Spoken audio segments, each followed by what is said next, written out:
man. Here we are. Okay.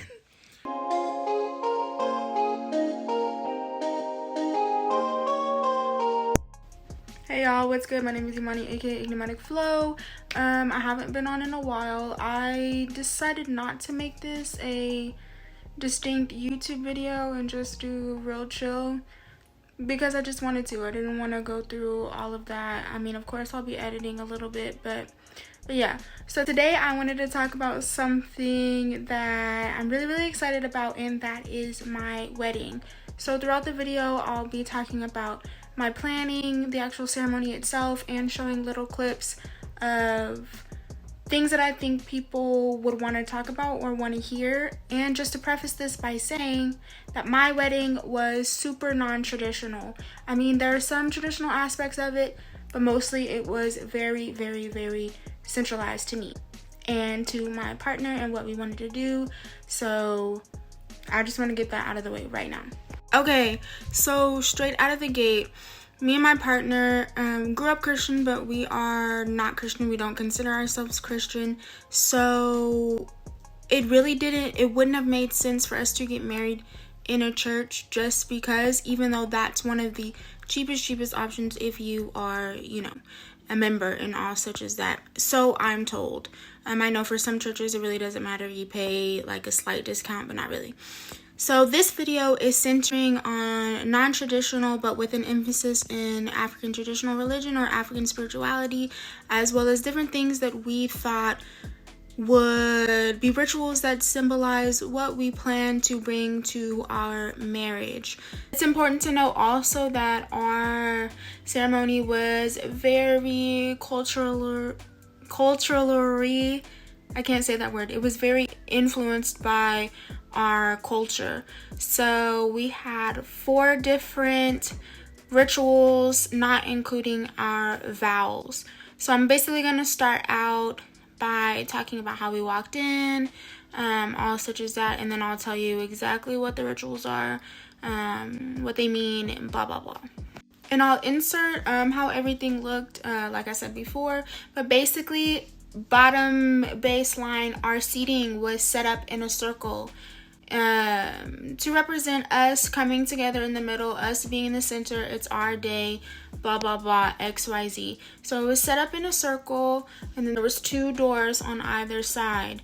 And something that was non-traditional was that me and my partner walked in at the same time. So I walked in with my dad, and he walked in with his mom. His dad had passed, but even if his dad was still around, this is something that I think is really important. So I walked in with my dad, he walked in with his mom, and we're meeting in the center, kind of symbolizing us merging as a family. How everyone walked in before that was pretty traditional, pretty customary. My mom was let in, my stepmom was let in,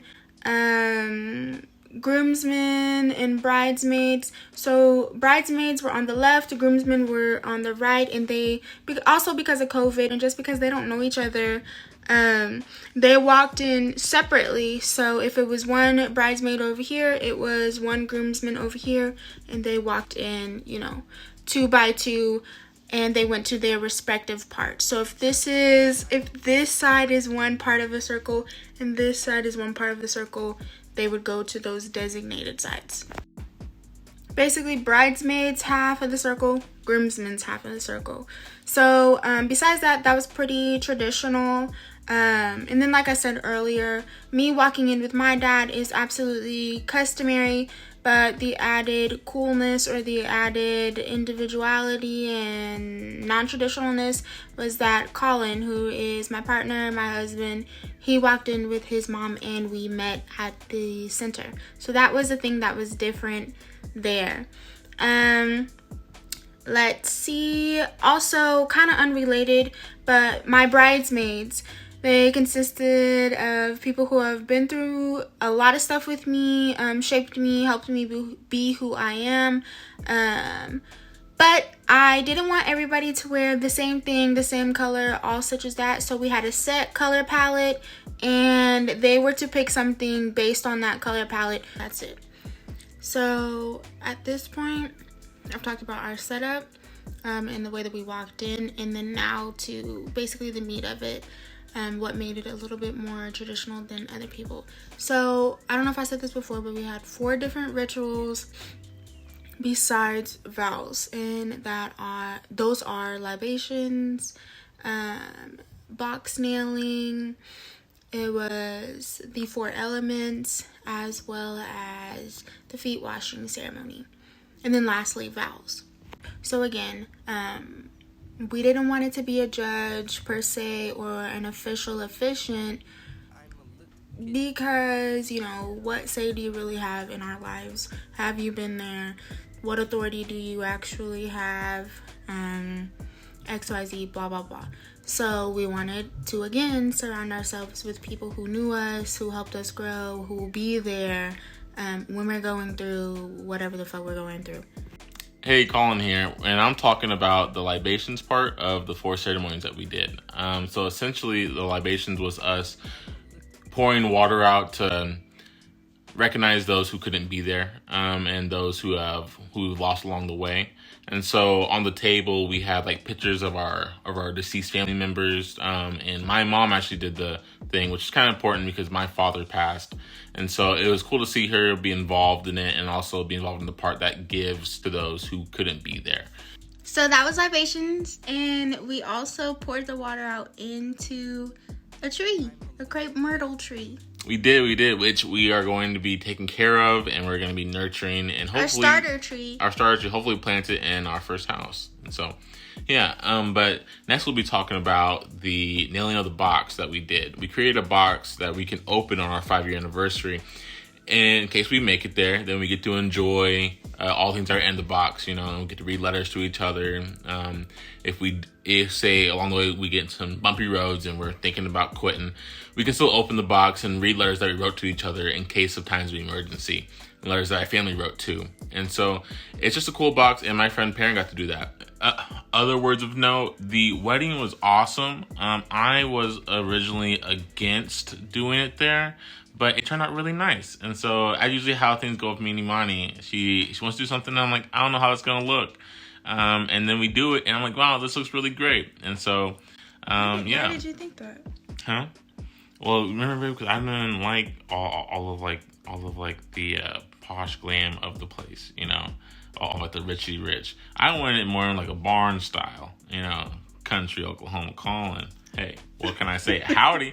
Yeah, and so it was really fucking nice. Yeah, our pictures look great.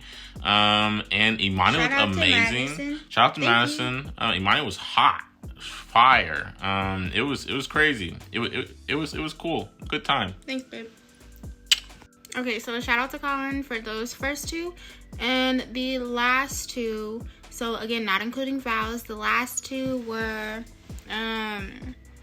the 4 elements. The 4 elements come from a Yoruba tradition, and they implored tasting different things to show seasons of life, seasons in a marriage. So you have sweet, you have sour, you have bitter, and you also have hot or spicy. So cayenne, apple cider vinegar, honey, and then lemon or lemon juice, basically. So we tasted those, and my friend Marissa spearheaded that, and it was beautiful and thoughtful.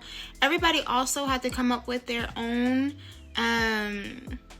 thing to say. Like, nothing was set in stone. We sent out different examples, and I can send those to anybody who wants them, but all of it was their doing, their writings, whatever. We only asked that they send it beforehand, so if something was especially important that we wanted to add, then we would tell them. But again, I have examples of those videos, manuscripts, or I guess transcripts, anything like that, I can also send. So that was the Yoruba people's 4 elements.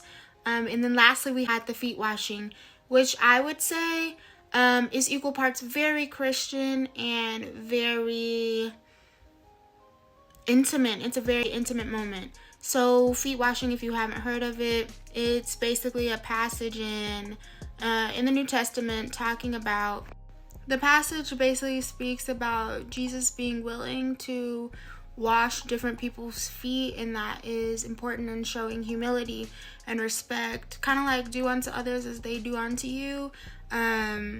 Showing real love, real sacrifice, all such as that. I'll put the actual story or verse right here, but that's basically the gist. Like, will you wash a poor person's feet, and how does that translate to how you are of service to your partner? So my dad spearhead that one, and it was really touching and really moving, and that was my all-time favorite part, besides, you know, vows and libations. The whole thing was my favorite, but that really like encompassed, it was a show of our love and our commitment to each other, not just saying it, you know, and sometimes vows can just be just that, just words that are said. So yeah, and besides that, we did vows. We wrote our own vows, and we expressed them, obviously. And then my dad gave me away, so to speak, and that was it. That was the whole ceremony. Some other things that are non-traditional that we employed: we did not have a garter toss, and we did not have a bouquet toss. In my opinion, it's played out. It only centers people who are single, and it's just weird to me. Like, I don't know, some people think it's fun, I think it's weird, so we didn't do it. But we did play the shoe game, and I'll leave a link below, and it's basically you asking questions and seeing if you guys are on the same page in that way. That was a lot of fun. It was freaking lit. And yeah. Alright guys, so that was it. That is how I planned, or me and my partner planned, our non-traditional wedding ceremony. Let me know if you have any other tips or any other ideas, or if you have any questions about logistics on how we did different things. If you like this video, be sure to like this video, comment down below to say hello, and subscribe if you feel the vibe. Stay safe, stay sane, stay spiritual. Peace.